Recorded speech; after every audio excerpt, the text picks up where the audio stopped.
is repeating itself with the second Arab Spring. Is this a valid jihad? I recognize that there are so many amongst them in Syria today who genuinely and sincerely believe that they are fighting a legitimate jihad.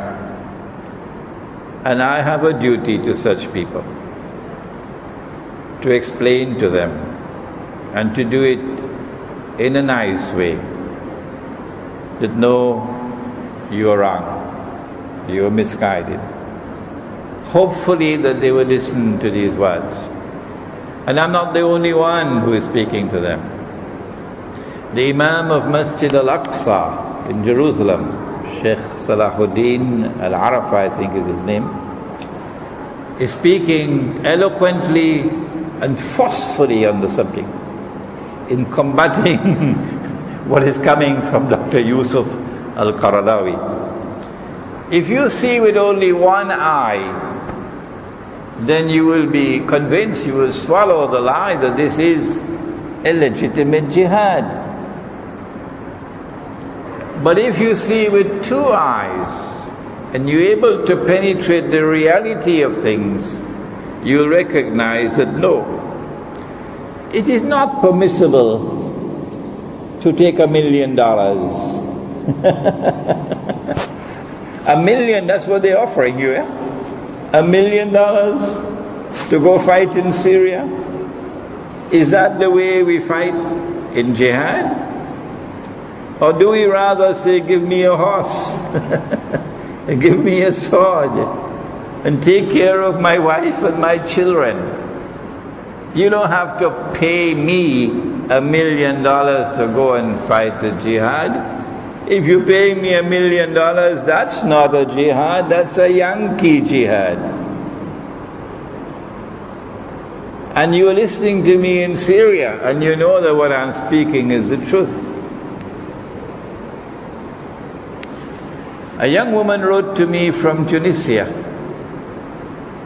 and said to me, my brother received 1 million Tunisian dinars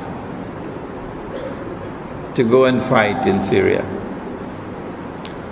And as he was leaving, the police caught him and brought him back to my father and handed him over. And handed over the 1 million Tunisian dinars, which is worth about 600 or 700 USD. 600,000 or 700,000 American dollars. You can buy a couple houses in Subanjaya with that. And my father took the money and locked him up in a room. And now he does not want to speak to any of us. I hope that young man will listen to my words. Surely he has this much common sense to know that you don't buy people. We're not up for sale. Not those who fight in the way of Allah in jihad. You can't buy us with $5. You can't buy us with $500. You can't buy us with $5 million because we are not up for sale. Say that to the paymasters who are spending millions and millions of dollars to buy, not mujahideen, they're buying mercenaries to go and fight in Syria.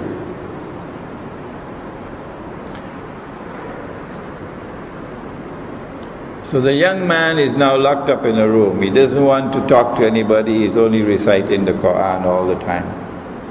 And the family contacted me. What can we do, Sheikh? You can't keep him locked up forever. If he insists that he wants to go in Syria and fight, and you explain to him that this is wrong, this is misguided, this is not a jihad, you can't keep him away. Let him go. But when he leaves, he will not return.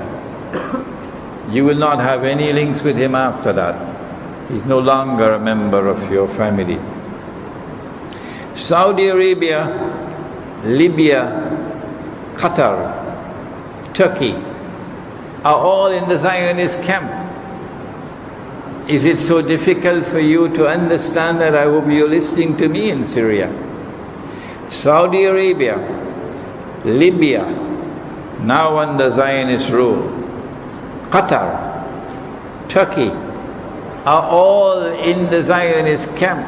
Turkey is a member state of NATO. And these are the countries who are financing, and these are the countries who are supplying the weapons to you to go and fight. Is this a legitimate jihad, or is this a Zionist attack on Syria? Why is it so difficult for you to understand? You declare of those who oppose you and who are supporting the government of Syria in its opposition to the insurrectionists, that these are wajibul qatl, that it is legitimate for you to kill them. And you go to Syria and you kill these people. The price that you will pay for killing people for no just cause is the fire of Jahannam. If you die in the struggle, you are not shaheed. No. You go into the hellfire. And those who you kill, they are the ones who will be shuhada. And so we say, if you see with two eyes, you will recognize that this is a misguided effort. Libya, under the new regime, is sending weapons, and it is likely that high-tech weapons that the Libyan army used to have would find their way into Syria. NATO will say, we didn't send it, it came from Libya. As these high-tech weapons come into your hands and you start using them, there will be an escalation of the conflict in Syria. High-tech weapons are also going to come from Saudi Arabia and Qatar, which seem to be hell-bent, doing everything they can possibly do to bring down the regime in Syria and make Syria another Libya. Perhaps this is a fulfillment, one more time, of the prophecy of Nabi Muhammad alayhi salatu wasalam, and I hope you're listening to me in Syria, because you know very well that Saudi Arabia is financing and Saudi Arabia is sending weapons. And Saudi Arabia is ruled by people who came from Najd. Saudi Arabia has Hijaz and has Najd. Hijaz is to the west and Najd is to the east. Nabi Muhammad alayhi salatu wasalam is in Medina. And he says, Allahumma barik lana fi Shamina wa Yamanina. Oh Allah, put blessings for us in our Sham and our Yemen. And they asked, what about Najd? 3 times. And he said, from Najd, pointing in the direction of Najd, he said, from there would be the horns of shaitan, qarn shaitan, and tribulations. And the rulers of Saudi Arabia today, the Saudi Wahhabi rulers of Saudi Arabia, are Najdi. He pointed to the east and he said, from there will come qarn shaitan, the horns of Satan. And so I ask of you, who say that you are waging a legitimate jihad in Syria today, can the horns of Satan be part of a legitimate jihad? Have you got no sense? Saudi Arabia is in this struggle up to its neck, the insurrection in Syria, and therefore the qarn of shaitan is involved in it. Qatar has suddenly risen up as a Zionist state. It is hosting Al Jazeera and the evidence mounts every day that Al Jazeera is a sister of CNN. Every time there's an Arab Spring, an insurrection or a rebellion or something, Al Jazeera is there to add fuel to the fire, to try to ensure that the struggle is successful and the Zionists achieve their objective. So the dust is no longer there in our eyes, and we can see plainly what Al Jazeera is, a Zionist front organization.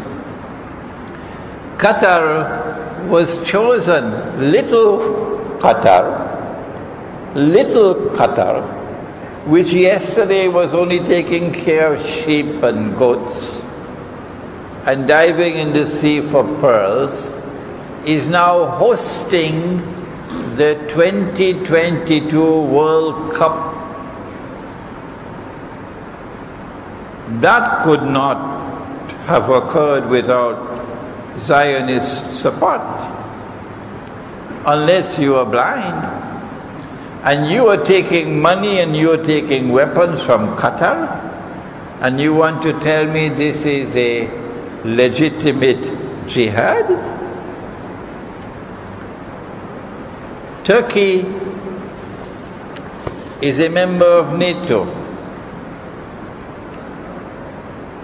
and Turkey as a NATO member supported the insurrection, the armed insurrection in Libya to overthrow the Gaddafi regime. And when they succeeded, the British Prime Minister and the French Prime Minister were the first to fly into Tripoli to congratulate the Zionist success in Libya. And guess who followed them? It was the Turkish Prime Minister, to his eternal shame. To his eternal shame. He flew to Tripoli to congratulate them on their struggle, which had succeeded. And so now NATO is in control of Libya. And this is the same Turkish government which is now sending arms and sending weapons and sending men and financing on behalf of NATO, and therefore on behalf of the Zionists, the insurrection in Syria.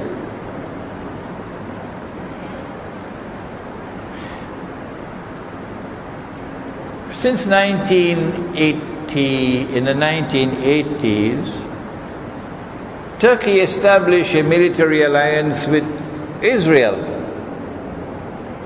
And that military alliance for military cooperation has continued from that day to this day. And Zionists around the world support Turkey and will not allow criticisms of Turkey, because they consider Turkey to be an ally of the state of Israel. But then came the flotilla to Gaza, and a high-profile attempt to break the blockade of Gaza 3 years ago. Malaysia was also involved in that.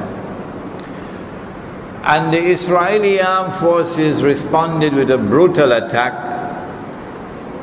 in which 7 Turkish nationals were killed. The Turkish government then scaled down their diplomatic relations with Israel 3 years ago, demanded an apology and demanded compensation for the families of those who were killed, and demanded legal action against the soldiers, the men in the Israeli armed forces who did the work of killing. 3 years have passed, and now suddenly Obama goes to Jerusalem, sits down with Netanyahu, cook whatever pilau they cooked, or maybe biryani. And the next thing we hear is that Netanyahu telephones the Turkish Prime Minister and offers a rare apology. Israel never apologizes, no. A rare apology, and offers to pay compensation. And the Turkish Prime Minister graciously decides to drop the cases against the the Israeli armed forces, the legal cases. And so they've restored diplomatic relations at a high level. And the friendship between Turkey and Israel is now restored.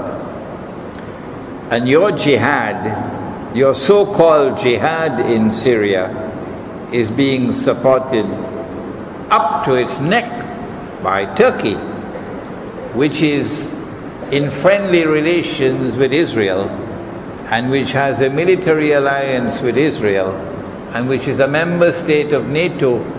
And you cannot recognize that this is a bogus jihad? What more do I need to tell you? Why did Netanyahu call and apologize? Give me a little time and we'll explain that. Turkey also